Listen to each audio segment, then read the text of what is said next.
What's up, everybody? Welcome to another episode of Next Level Teaching. I'm your host, Jeremy Anderson, here with my super dope co-host, Miss Tori Rodriguez, a.k.a. T-Rod. Hey, guys. What's up? What's up? How you feeling? I'm all right, Jay. How are you? I'm great. Still the congestion, the allergies a little bit, but we good. It's okay. It's okay. You know what? You're here. That's it. You're bringing the energy like That's always. Always. I'm trying. So, I'm impressed with you, sir. Let's get it. I'm not going to lie. I'm super excited. Yeah. We have Danielle Benson here with us today. And she is actually a middle school teacher that I'm excited to kind of dig into a conversation with. Yeah. We kind of already got into it before we started recording. I was like, hold on, save this for the podcast. Yep. Save it for the podcast. So I'm excited. But before I really let everyone know who Danielle is, Jay, why don't you tell our followers who we are here at Next Level Teaching? So all you amazing teachers out here, look, we're here to serve you. At this podcast, we want you to laugh, learn, and live your best life in and outside the classroom. And so we do this to add value to you, give you something to listen to on your way into school or when you're on your way back home, or maybe before you log in this season to Zoom. Yep. You know what I'm saying? We want to kind of build with you, and we have our own community. And so we're grateful to have you back with us today. And we want to ask you, if you're enjoying these episodes, give us some feedback. Let us know what we can change. Give us a 5-star review. Like, let us know you're picking up what we're putting down. We're here for you. Yeah. Yes. So, ladies and gentlemen, Miss Danielle Benson, I'm super excited. She has been teaching for 13 years and is currently a language arts special education teacher in middle school. Wow. She did 7 years, her first 7 years in elementary. Wow. Bless her. Y'all know how I feel about that. And we already had that conversation, and she was like, really? Really? You think that, like, elementary? Dun, dun, dun, dun. So I know, to each their own. I'm highly aware. But she's also served as a resource and a co-teacher. And she's worked pretty much pre-K through 8, pretty much all grades at some point, which is amazing. So you've seen the whole gamut, which I love and I appreciate. And I know as a special education teacher, that's kind of how it goes sometimes. It's just one of those... We need you, so we're going to put you here. Yeah, absolutely. No questions. So, let's go there. Before we go into the special education part, when did you first know that you were called to be an educator? When did you first know, you know what, I'm going to be a teacher? Was it when you were young or in college, or what was that like? That is an interesting question. My dad has always just kind of told me, like, I think you're called to teach. Wow. I think you're a teacher. I can remember him telling me that when I was young. But, in the same breath, he would turn around and say, no, but you're going to be a doctor. So we have to have a doctor in the family. Right. So that just means you just got to get your PhD. Exactly. Yes. You know what I'm saying? The doctrine of education. So, yeah, I guess I always have taught, but I wasn't originally a teacher. I didn't graduate with an education degree. I went to school for psychology, and I worked in social work for about a year, and the opportunity to teach presented itself in the form of the TAP program. okay. And so in Georgia, you can get a job in education, and you can work to fulfill your teaching requirements. So that's what I did. Wow. And I love, though, that that's kind of where you started because it gives you a background of where these students are coming from. And it helps you, I think, see where they're at, like mentally as well. Right. So I think that that's beautiful. So how did that present itself? I want to know more about that. Oh, goodness. I have to remember. This was a long time ago. I remember someone telling me about an article that was in the newspaper. And this is about a year after I graduated from college, and I was working in a shelter. She was saying that, they put an article out, they're hiring new teachers, you just have to complete this program. And so I submitted my information, but the catch was you have to get hired before they can really bring you into the program. Yeah. That's the catch, with no teaching experience or anything. So here I go, ready to go to a teaching fair. I've never applied for a teaching job, never thought I would be a teacher. And I remember praying to myself in the car, like, Lord, I'm not going to worry about it, but if this is what you have for me, then it's for me. Yeah. and I gave it to God, and I walked out with a job. Ooh. Isn't that how it's supposed to work right there? But Just like ironically, the job that I got, the job that brought me into the school district, that wasn't the job that I started in August with. It was, there was a whole bunch of drama. But I ended up where I was supposed to be. Wow. Yeah. And I think that that's it right there. Even though where you think you're supposed to be, Right. and like where you're like, this is what I'm gonna, I'm gonna be in this position and it's gonna work out just like this. And God's like, nope, no, it ain't. Exactly. You're going up over here. Story of my life. Yes. Yes. But you answered the call. Just willing. I had no teaching willing. experience, just with an open mind. And 13 years later, that is still a part of my philosophy. I think it's the way that I've been able to stay in education for so long. Just being willing to learn. Every day is a new day. Yeah. And, every year is a new year. Yeah. So you said something key, Tori. I'm sure you caught it. You said I didn't have a lot of experience, but you know what you did have a lot of heart. Yeah. And I know you had heart because you went into social work. I got my bachelor's in social work, so I know the type of person it takes to say, you know what, I'm not for all of this. I'm here to serve. I'm here to meet them where they are and help them go to the next level. So I feel like you're a perfect candidate. Tell us about your experience with special ed community and what's been happening there. Well, I've taught special ed the entire time throughout my career as an educator. And so I've had the gamut of students, the highest functioning students. We've exited students, but also some of the students who will essentially struggle, the rest of their lives. Yeah. And I've had the opportunity to learn from each of them. That's awesome. Interacting with those students, interacting with their parents, encouraging them. Come on. It's a faith walk. Yeah.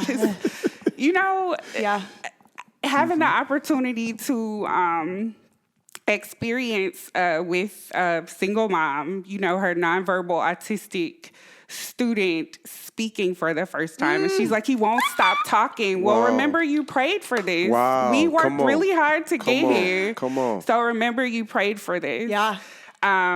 And those are some of my best experiences.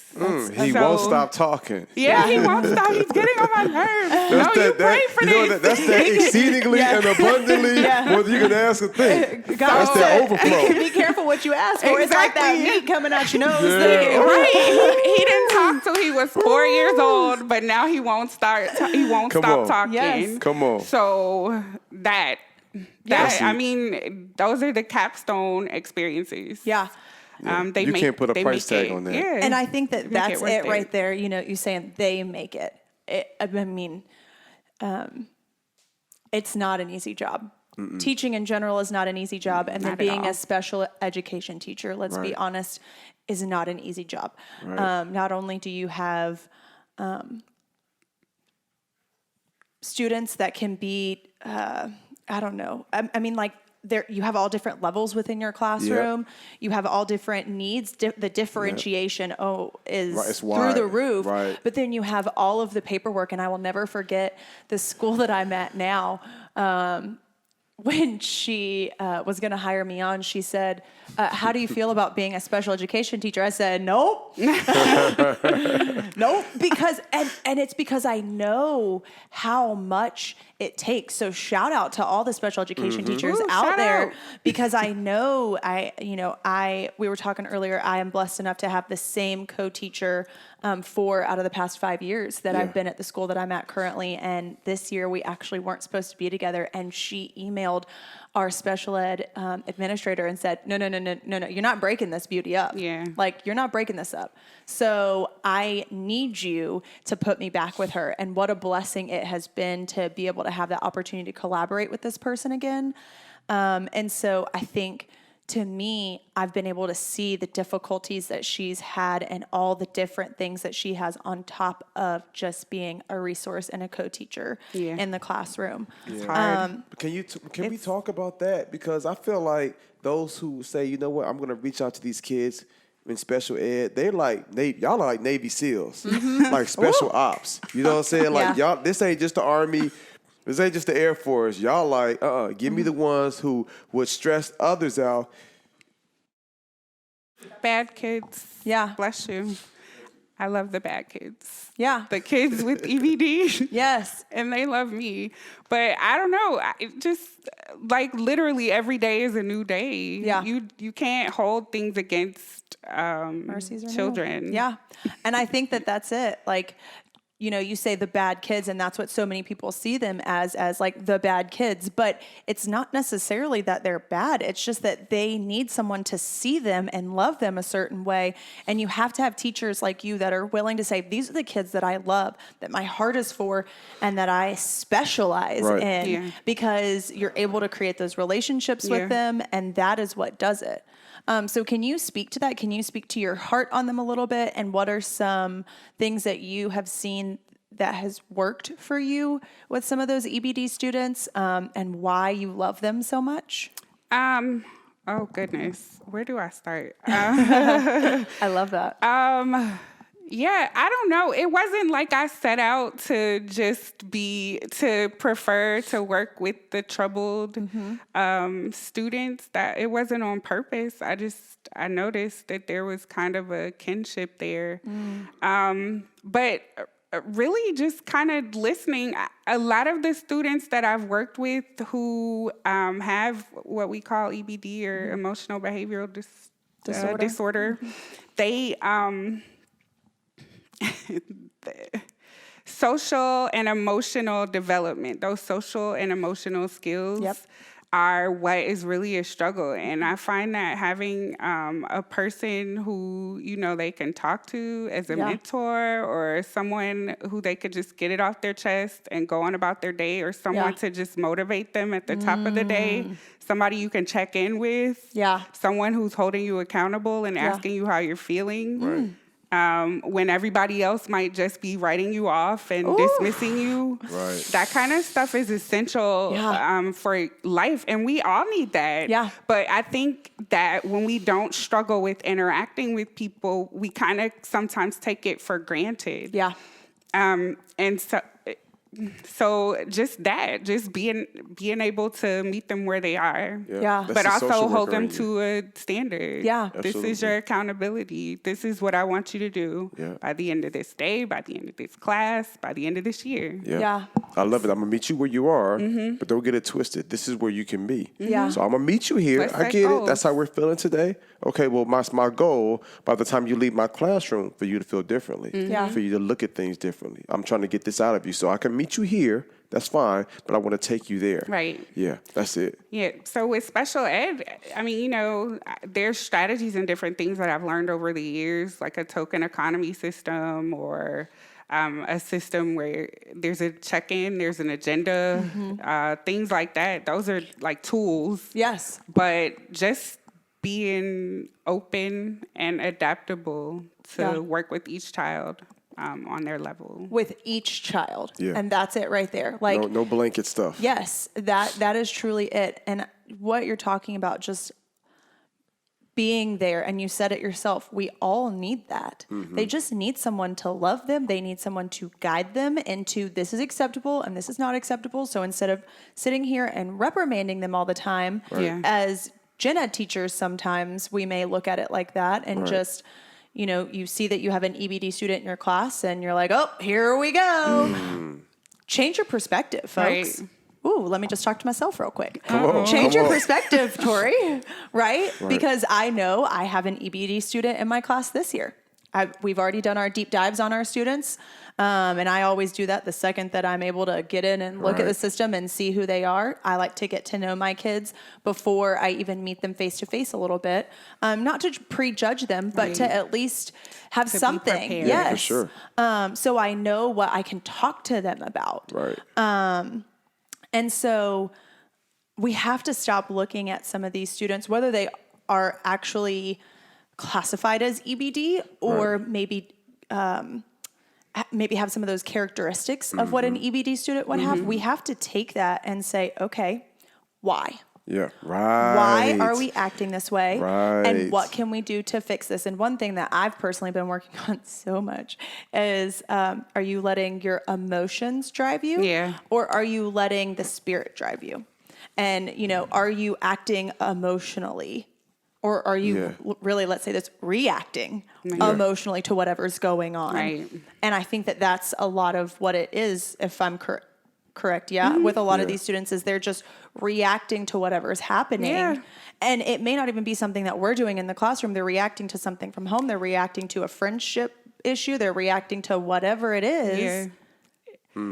With students with EBD, I find that they can react to your energy, just whatever the energy is in the classroom, whatever that prevailing spirit is in the classroom. So at the top of the day, I'm playing my worship music. Yes. I don't know about all of the conflicts of interest and things like that, but I like to set the tone Is it the for the day. instrumental Chick-fil-A version, or is it with the lyrics? No, I'm like at the top of the day before the school day starts. We are playing worship music. Holy Spirit, worship. You are welcome here.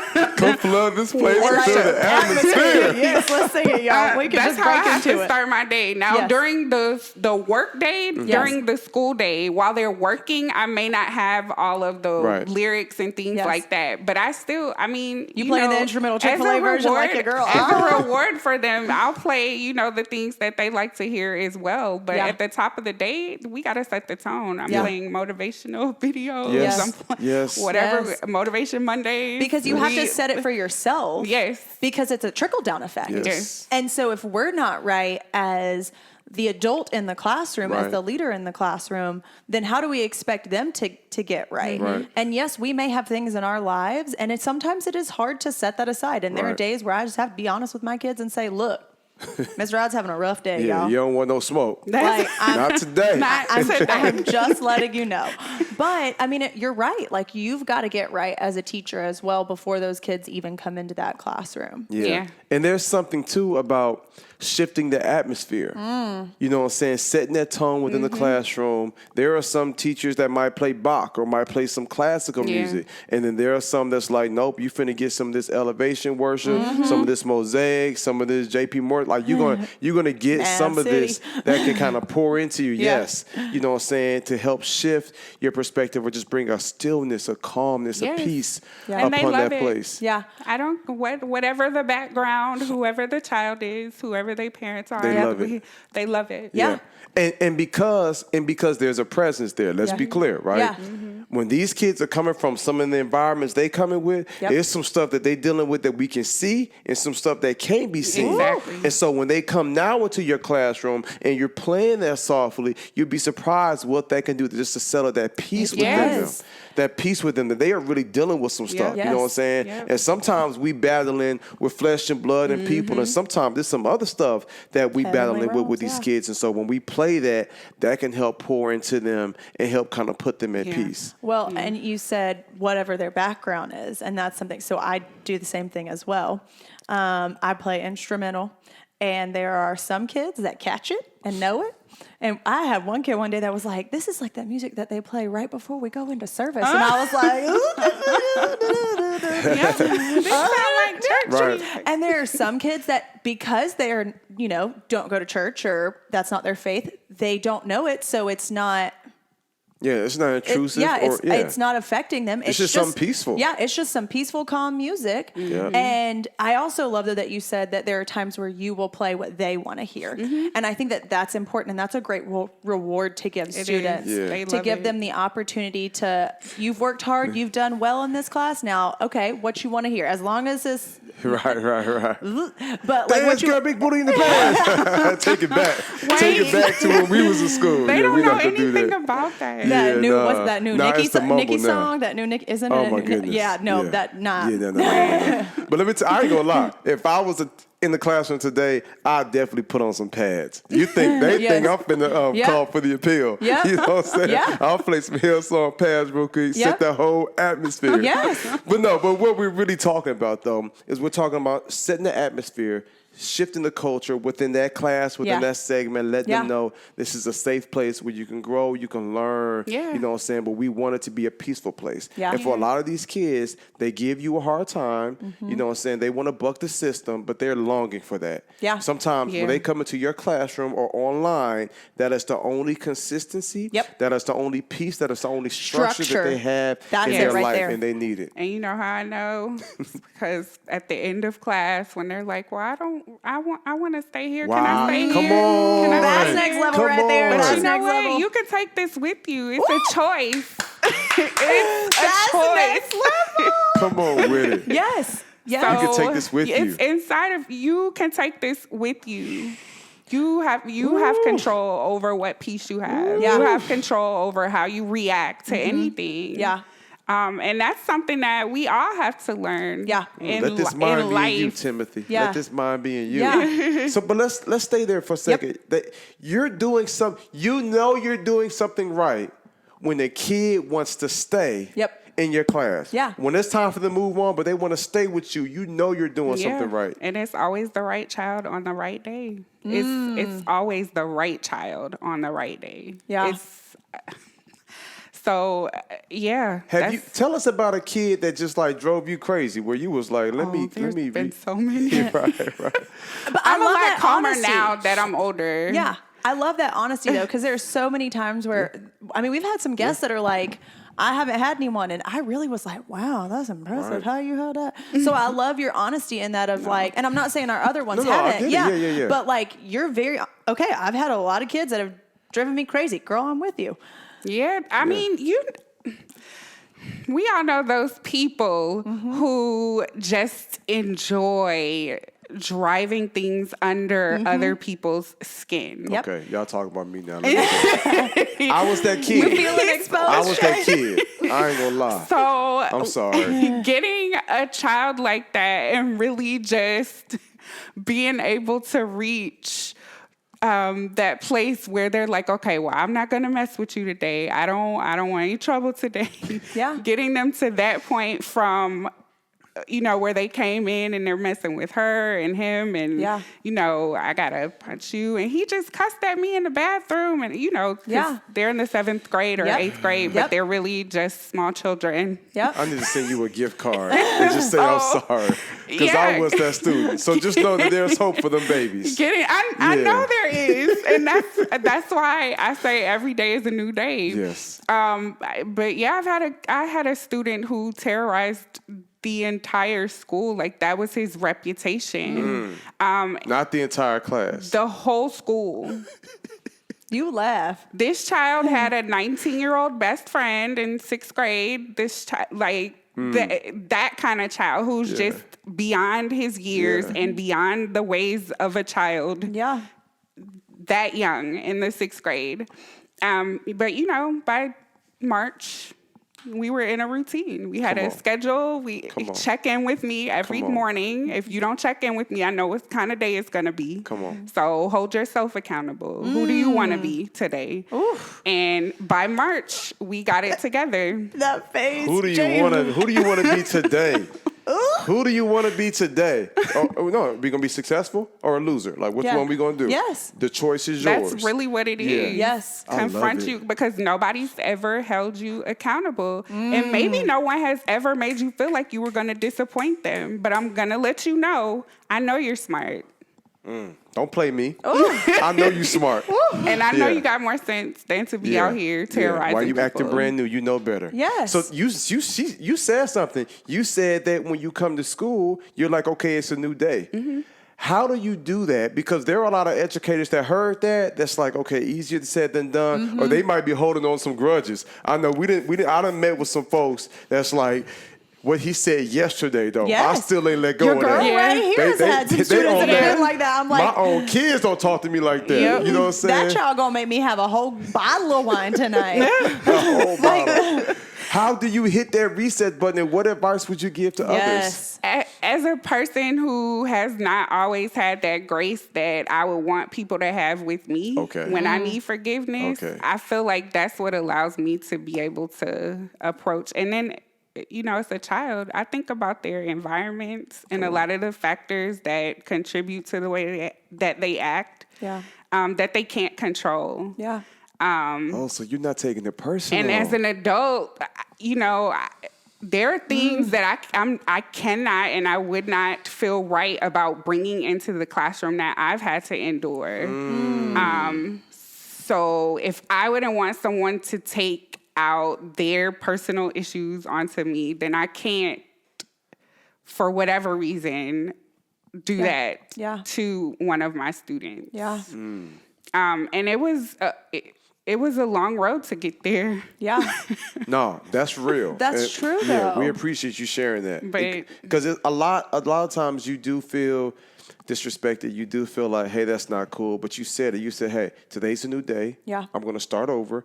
And yesterday was yesterday. And I'm going to give you grace because I know I need it as well. Yes. And I think sometimes we forget, especially when you have the younger kids, their brains aren't even fully developed. No. Yeah. So if we get hangry, if we have our own wake up, the principal that came and said something to us, how much more fragile, can these kids be? So I like that you said that you just give them that grace. Like, hey, I get it. Yeah. You know what I'm saying? And we don't take it personal. Yeah. Because something happened in your home. Yeah. You're not just up in here fussing and cussing. You're not just up here picking and hitting on other kids. Yep. You've seen that. So speak to that. Yeah. I think that is so true and so important. As someone who I take everything personal from everyone. And then, I mean, I'm not kidding y'all. There was one time I was driving down the road and someone was rolled down the window and said all kinds of hurtful, hateful things to me. And That's I was rough. like, what did I do? I literally cried because I was like, what did I do? I don't even know what I did. Yeah. So I take everything Who very did that to personally. you, Tori? I don't even know. Right. We gonna go get him. We gonna go get him. Yeah. It was rough, y'all. Wow. But Rye over there. I'm sorry, y'all. Right, try Jesus. Click, click. Don't try Don't me. try. Y'all, I need that T-shirt. Right, In straight the blue. up. I want the powder blue, Straight by the up. way. Okay. Gotcha. But I take everything very personally. And so I tend to take things sometimes personally from my students because I create such a bond, such a relationship with them. And I Right. have to remember exactly what you're saying, that it's not personally to you. It's them taking it out on you. And it's the same thing with parents. Ooh, let me speak this over Yeah. myself and over some of you as well as we get ready to Come start on. into these digital days, because let me Yes. tell you, I've already had a coworker that's gotten an email from a parent upset that we're going 100% digital. And it's like, excuse me, it's not the teacher's fault. Like, don't be taking it on the Right. teacher. And so we have to remember that in this time, that whatever these parents and students are saying at times, it's not personal. It's not, even though I'm the one that's getting the backlash of it, I can't take it personally because I just happen to be the person and the place where they are placing that hurt and that anger and that aggression, whatever it is. I'm the place where that is being directed, but it is not my fault. And it is not really truly meant for me. They just need for it to go somewhere. And that's so hard to do sometimes, but we just have to look at it and say, okay, it is what it is. And now let me walk away from it for a little bit and let go of it. Yeah. It's difficult for me as an empath and as a psychologist. My psychology side recognizes when people just need therapy, but the teacher side is always like, okay, well, we're not here for therapy. We're here for the students. So let's get this meeting done. But, you know, hard. that is hard when people kind of just unload Yeah. And Yeah. it's on you and it's directed to you to not take it. So when you talk about therapy, in the end, we'll ask you, what's that one thing? And I'm looking forward to hearing their answer, Yeah. right? What's the one thing, if you could change anything about the educational system, what's the one thing you would change? One of my main ones, and I always say it, is I believe every classroom should have a teacher and a counselor or a Yes. mental health therapist, like social worker. Like, we need a teacher and that, because equally the education, the lesson plan, the curriculum, math, science, English, all of that, but there's some stuff within their hearts and their Yes. mind that they need healing. And I'm Yeah. not trained in that. No. You may be trained in that, right? Right. Like, and she's like, oh, kind of, right? But I'm definitely not trained in Right. that. Like, that's not what I went to school for. Right. And so it is hard because as teachers, we're expected to wear so many different hats, right? And how can we be successful in what we are supposed to be doing when we're trying to wear all these different hats? Right. Yeah. She's like, oh, Big question. Right. yeah. Your question was what is the thing that I feel that should change about education? Yeah. Tell us that. If I went and got so with your boy much. Trump in the White House and he was like, Jeremy, whatever you want. And I'd be like, all right. Danielle, Yeah. he said, whatever you want, they're going to write it. They're going to write it. They're going to write the check. Congress going to pass it. What's that one thing that you would change? Yeah, I don't think we can stake the whole responsibility of the students' education on teachers. And I feel that word. with previous legislation, No Child Left Behind and things that happened prior to that and after, I just think everybody kind of all the kids got left by the wayside, especially the ones that don't have a lot of privilege and a lot of access. They really did. And I think a part of this is because we don't take the whole community approach anymore. And it's kind of like you said, they need a therapist in the Right, classroom right. and a teacher in the classroom. And we know as teachers, we play all of those roles. Right. Yeah. But on top of that, there's this huge, Pressure. enormous responsibility that weighs on all of us to get these results on paper. And I think that is what has broken the system, because you have these kids who are in these experiences of life. Like, I teach at a Title I school. Yep. Not all the schools are Title I schools, but with that comes students who may or may not eat when they go home. Yep. You know, they may or may not get regular meals when they go home. They may or may not have the presence of a parent. Yep. Their parent may be working. They Yep. may be struggling with homelessness. Yep. And it may have been that way throughout their lives. Yep. And so when we think about that, first of all, just remembering that we're blessed. But I think about that, and I think if we ignore everything that comes into that and that brings a child into our classroom, and we place all the onus of success on this professional who's gone to school and spent all of this money and done all of this training and did all of these years to be as successful as possible, and you still feel like it's insurmountable. Something's not working. There are multiple stakeholders in this process. Yes. And how do we really construct a system where we hold everyone equally accountable There it is. for what they're responsible There it is. for? All right, so let me just. Yep. So I'm just gonna pull the book here, right? So I firmly believe, we try to take a trifecta approach, within our company. For those of you all listening and watching, this isn't just a podcast. I've been privileged to do professional development all over the country, speaking, training, working with teachers and students. And so we realize we have our social and emotional learning, and I want to talk about that, and I want to talk about your perspective with this new digital learning and what your district is doing. But I just wanted to highlight, when we look at the trifecta approach, Like we really are focusing on the whole child, but it's not. And in order for student achievement to rise, you got to have some special work within the teachers. You've got to have some social and emotional learning, the PBIS. You got to really work with those kids, Yes. but then also the parents. Yeah. I didn't plan on writing a parenting book. I'm not like parent of the year. I mean, I've got 2 children. I still feel like I'm new to this, but I sit down with some really great and aspiring minds in the parental educational space to write a book to build that connection. Because you're right, we got to share that ownership. The biggest complaint I get, it ain't from the kids, it's from the parents. Yeah. It's like, man, these parents come up in here and make it seem like everything is perfect. Yeah. And I'm like, your kids is crazy. Yeah. You know what I'm saying? That's Like, let's real. share some of this responsibility, but let's make sure the district is supporting the teachers, and the teachers are supporting, the parents, and the parents are supporting the kids. Like, let's make sure that we put all these things in place so that we can make sure that we can create the best type of system possible. So when we drop our different curriculum books, you know what I'm saying, K through 12 aligned with the social and emotional learning, like we did these things to add that value. Yeah. We did these things to breathe something inside these kids. Then we've got the resources for teachers that tells teachers, you take ownership, even though we know it's not on you, there's something special that triggers inside that mind when that teacher's like, let me do what I gotta do. So when you hear about the reports of the woman that lifted that car, you know why she was able to lift that car? She knew it wasn't no fireman around. It wasn't no big muscular,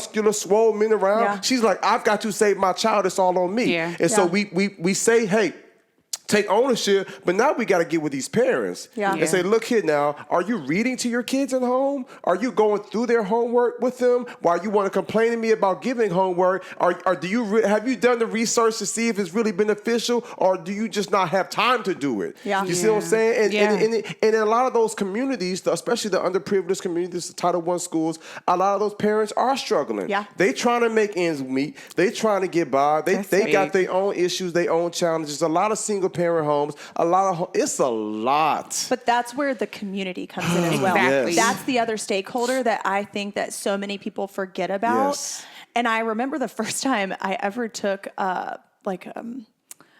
it was a survey for my county, and it said a stakeholder, and I was like, stakeholder?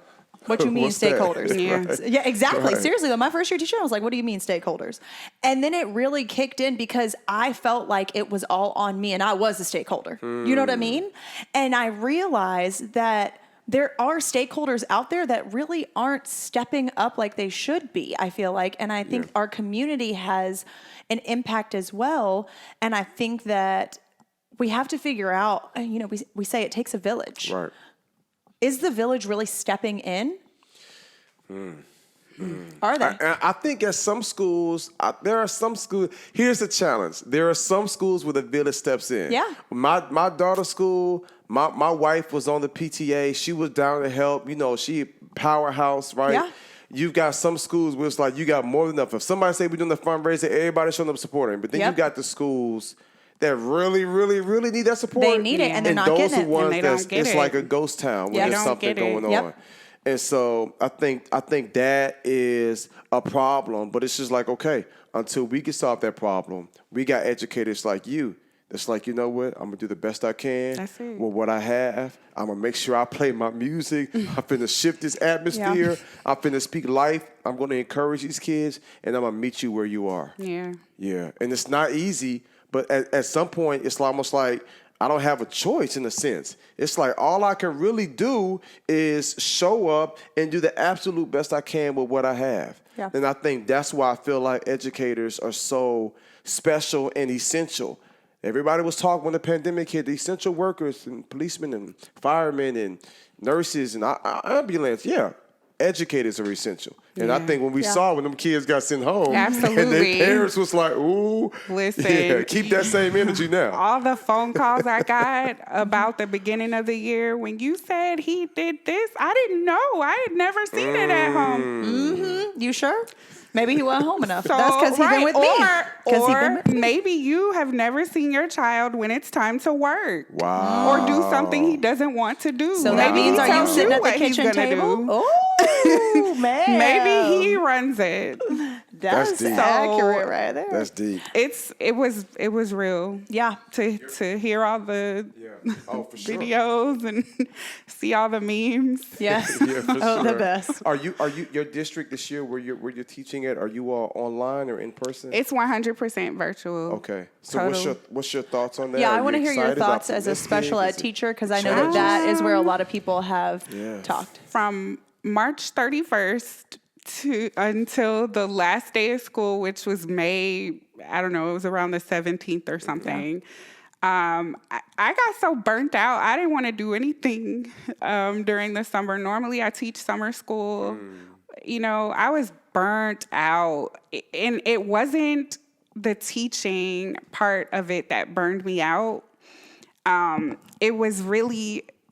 In education, there's a lot of middle management positions, and it was really all of the extra paperwork and requests. Yeah. And when you work in a big school with a lot of supervisors and people with responsibilities, and The micromanagement. they don't necessarily work with children, but they have a job to do. So they want you to fill out this sheet so they can, Prove their point. Yeah. Yeah, That you could just say part- it. It's fine. That part got me. Yeah. So, I want to do my best. I have to build a whole virtual classroom, and I want to do well. I just don't know how this is gonna go. Yeah. Right. I'm trying to be as positive as possible. Right. Knowing that last year, within 2 months, I was burnt out. So I kind of want to merge one of our questions with that a little bit. The question is usually like, what area as an educator do you feel like you need to work on most? But so I guess for me is, what do you feel like you need to be working on in this season as a special ed teacher that's getting ready to go 100% digital? Right. What are you trying to hone in on and figure out how to make this work better? I think the issue for me is going to be facilitating that relationship with parents and students, so there is some type of buy-in, because we didn't master that at the end of last school year. And we already had relationships with them. Right, and had a full relationship. I'm texting, I have Class Dojo, I have this, I have that. But the buy-in, I know if I felt burnt out, and I didn't have multiple kids in my household. Yeah. There's just one. But if I felt burnt out, I have a student with 6 siblings. Yeah. How does her mom feel? Yeah. How does that look? How's that gonna work? Yeah. 7 kids on your internet during a school day? Did we think about this? Yeah. So I don't know. I'm just trying to facilitate the most supportive approach possible, so they feel like they have access to what we're learning. Yeah. And I think one of the big words that I've tried to use in this time is grace. Yeah. Grace. Yeah. Grace for our students, grace for our parents, grace for ourselves, grace for our administrators and our superintendents. And that's something I'm having to really work through a lot right now as well, is just giving grace in all of this and realizing that this is a different time for literally everyone. Right. And so we're all having to figure this out in this very fluid time right now. And I know at my school, even within my curriculum group, there have been so many times where we're like, well, it feels like this day was a waste because we're having to backtrack on, lesson plans that we've created or tests that we've done. And I think most teachers feel that right now. And it's okay to feel that, but we have to say, okay, we feel this right now, and it's okay to be frustrated about it for a certain amount of time. Right. And now I have to move past this. Take action. And I have to say, what now? Where do I go from here? Can I use what I've already created? How do we tweak? And how do we move forward to best support our students? And to also keep ourselves sane in all of this. Right. Because I think a lot of teachers have heard so much about what's best for the students. And this is where teachers are like, but what about me in this? And it's not coming from we don't want to love our kids, but we can't pour from an empty cup. Right. And so we also have to remember, okay, what do I need to do for myself mentally real quick before I step into this, so that this day is not a wasted day, right? But we're actually doing something in this. Yeah. Ooh. So I love that. I love ready? that you're. It's coming. Yeah. It's coming. Yeah. Yep, you got this. I love though. that you're aware, though, of what you're going to need from your kids and your parents, and you realize that this is going to be my struggle, and now I just have to overcome this, and it's totally doable. What's the best way to do it? So that is what the top of my year is going to look like, reaching out and asking people for what they need as far as support. That's beautiful. I love what it. do they need? Yeah, Right. Maybe nobody asks what you need Right. for support. Well, I want to hop into lightning round. Yes. Let's do it. Absolutely. Okay, so lightning round is, she's like, what's that? Don't worry, breathe. Lightning round's super fun. It's like one of my favorite parts. I'm just going to ask you a bunch of really fun questions. Okay. All right. You got So 60 seconds. yeah, it's fine. Breathe. It's okay. If you As get it many- wrong, the door's going to open up underneath you and you're just going to fall out. It's okay. Yeah, you're gone. All right. Yeah. You ready, Jay? Let's go. All right, here we go. What is your favorite food? Right now, smoothies. Oh, yes. That's right. All right, favorite movie? Sheesh. The Color Purple. Oh, Okay, that's a good one. classic, yes. Do you like texting or talking on the phone? Texting. Ooh. 100%. All right, fill in the blank. Beyonce is? Everything. Yes. Everything. Place you most want to travel to? Oh, Spain. Oh, I yes, it is. Post-corona. So I don't good. know. Right. Who has it easier, men or women? Men. That's debatable. We'll keep going. On a scale of 1 to 10, how good are you at keeping secrets? Look, she's spilling the beans. She's spilling the beans already. Like a 2? 5. There we go. That was so good. That was so. yeah. She was like, Yeah. Danielle, look, we appreciate you hanging out with Yeah. us. Thank you for sharing. I had fun. Yeah. Thank you for Thanks your for heart. having me. You know, thank Yeah. you for looking at a group of kids and answering the call that was on your life to serve them, to mentor to them, to be that mom, that teacher, that counselor, that Yeah. therapist, you know, all of the above. Thank you for your perspective. It's refreshing to hear it. Yeah. And thank you for your 13 years of service. Aw, Yeah. You ready thank for you this guys next for year? having me. Yeah, I'm ready. Okay. I just, want We to do my got your best. back. Yeah. And reach out to us, seriously. Yeah. Hit Ryan, hit Yeah. me, Tori. However Yeah. we can serve you, come on and speak sometimes to your kids. Like whatever we can do to help enhance what's taking place in the classroom virtually, we got your back. Yeah. Yeah, thank you. Yep. Thank you. and thank you guys so much for tuning in today. I think today was very insightful and a lot of fun. Yeah. And so don't forget to follow us on Instagram, Facebook, YouTube, on whatever podcast platform. Make sure you hit that subscribe button so you don't ever miss any of our new episodes. Don't forget to leave us a review and make sure to give us that 5 stars. You know what? I want to read. Yes. I want to read one of the reviews, right? We love it whenever teachers or, educators come on and say, hey, this is what I thought about your podcast. Yeah. So I want to take a moment and read one of the recent reviews that was placed in just so that,